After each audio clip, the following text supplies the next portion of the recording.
like every time you turn around, another headline screaming about this housing crisis, but then like no one's actually giving us any real solutions. Right. Well, today we're going to dive deep into all of it. Yeah. Starting with, where it all begins.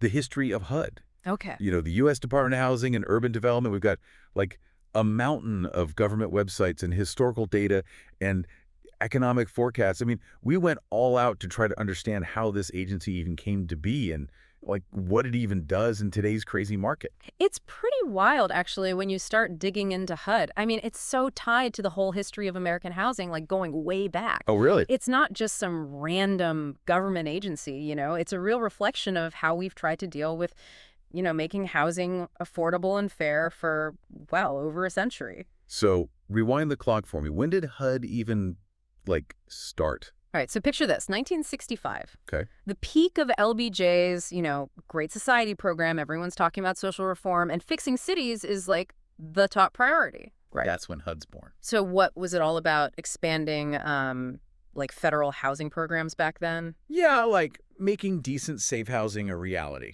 Oh, good. For more Americans, But HUD wasn't the government's, first try at this whole housing thing, right? Oh, definitely not. I mean, there were already programs, way before HUD. Okay. It was more like they brought a bunch of them together, consolidated that housing power. Oh, I see. Like, for example, you had the FHA. Yeah, the Federal Housing Administration. Right. They were already doing mortgage insurance since, get this, 1934. Wow. And then there was the U.S. Housing Authority back in 1937. Okay. Taking on, the tough stuff, Yeah. slum clearance, Yeah.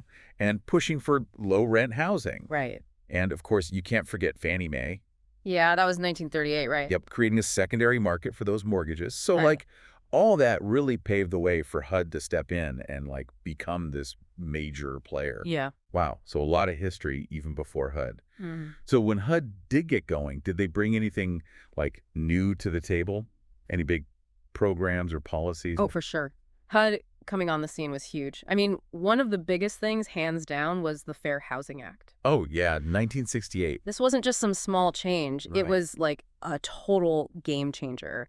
Made it illegal to discriminate in housing based on, race, color, religion, where you're from, sex. Wow. It was about leveling the playing field. Yeah. Giving everyone a real shot at housing. And that same year, there was the Housing and Urban Development Act. Okay. That was the one that led to Ginnie Mae. Oh, right, Ginnie Mae. Which, like we talked about before, was all about getting more people access to mortgage funds, Mhm. especially folks with, moderate incomes who might have had a hard time getting financing.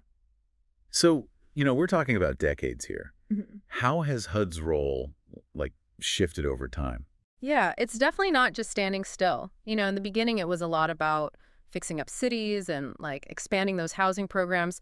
But now it's way broader. Okay. They handle community development, public housing, making sure fair housing rules are actually happening, and even research, really trying to understand how housing's changing. So they're kind of like the go-to for anything related to housing policy now. Pretty much, yeah. In the U.S., HUD's the central hub for anything housing and urban development policy. That's a lot of responsibility. Mm-hmm. So, I mean, with HUD being so central, where does that leave them in this whole housing crisis? It's all over the news. Yeah, that's the million-dollar question, right? But knowing about HUD's past, it gives us this really important perspective to understand the challenges we're facing today. It's like trying to solve a puzzle, Oh, I like that. You need all the pieces to really see what's going on. Okay, so we've laid the groundwork, explored HUD's beginnings, touched on how its role has changed. Now let's get to the heart of it. The housing crisis. Let's dive in. It's time to really get into what got us here. All right, so we've got this whole history of HUD. Their successes, their challenges, how they've changed over time. But let's be real. You can't talk about housing without talking about the giant elephant in the room. Yeah. This housing crisis. It's everywhere you look, it's soaring prices, bidding wars, people getting priced out of their dreams. Yeah. Where do we even begin to untangle this mess? It's definitely complicated. Yeah. There's no easy answer, but one thing's for sure, we got to talk about supply and demand. Right, Econ 101. Yeah, exactly. When you've got not enough houses, but tons of people who want them, prices go through the roof. And that's basically what we've been seeing for a while now in the housing market. Okay, so less supply, more demand, prices go crazy. That makes sense, but what's causing this housing shortage in the first place? It's not like houses are just, boost, disappearing. Well, one thing we can't ignore is that last housing crash. Like, it left a mark. Oh, yeah. Remember back in the mid-2000s, Yeah. all those risky loans, everyone building like crazy? It was like a house of cards. Yeah. And when it all came crashing down, it messed up the whole economy. Yeah, that crash in the Great Recession. It's hard to forget. So are you saying the home building industry never fully recovered from that? Exactly. After the crash, construction basically stopped. Builders were like super cautious. Understandably right. They didn't want to get burned again. Makes sense. And then demand starts slowly picking back up. You've got millennials wanting to buy, people wanting more space after, being stuck inside during the pandemic. Oh, yeah. But there just weren't enough houses. Right. Perfect recipe for a shortage. Okay, so we've got the leftover effects of the crash, a new generation of buyers, and the pandemic, of course, throwing its own wrench in. What else is pushing those prices up? I keep hearing about mortgage rates being a factor. Oh, absolutely. Mortgage rates are a big part of this whole thing. Lately, we've seen interest rates climb pretty dramatically, and that means bigger monthly payments for anyone trying to buy. Right. Basically, higher rates shrink what you can afford. It pushes some people out of the market completely. It's like a double whammy. Yeah. Even if you find a house in this crazy market, you might not be able to afford the payments with those high interest rates. Yeah. It's kind of depressing. Do the experts, have any good news for us? Are we headed for another crash?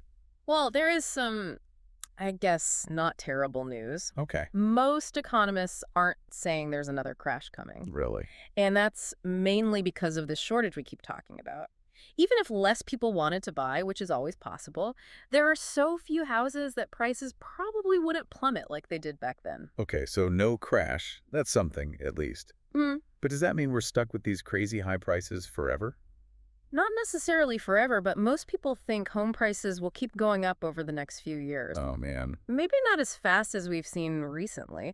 Things like inflation, those mortgage rates we talked about, and the overall economy will definitely play a role. But that lack of houses, that's not going to change overnight. So what's the takeaway? We've got this shortage, prices are going up, and no crash to, reset things.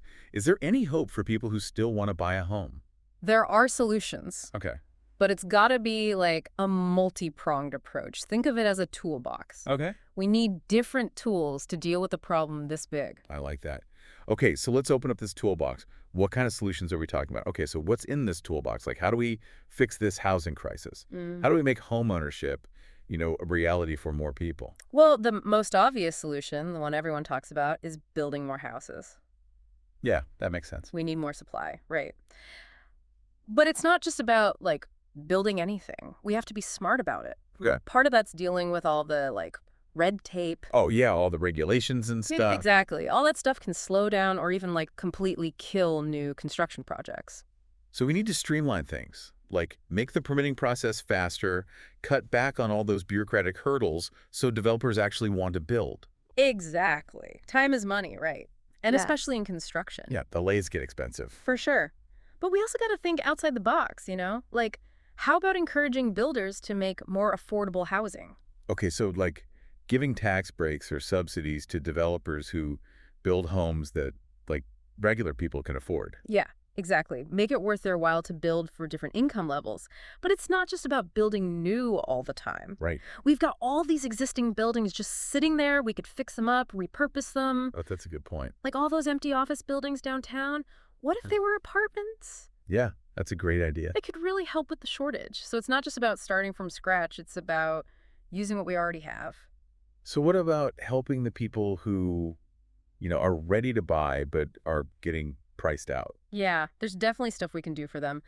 Down payment assistance programs, those can be huge for first-time buyers. Right, that down payment is a big hurdle. It is. And then there's making sure people can get affordable mortgages. We got to be creative with financing, so people can actually qualify for loans without getting stuck in predatory lending schemes.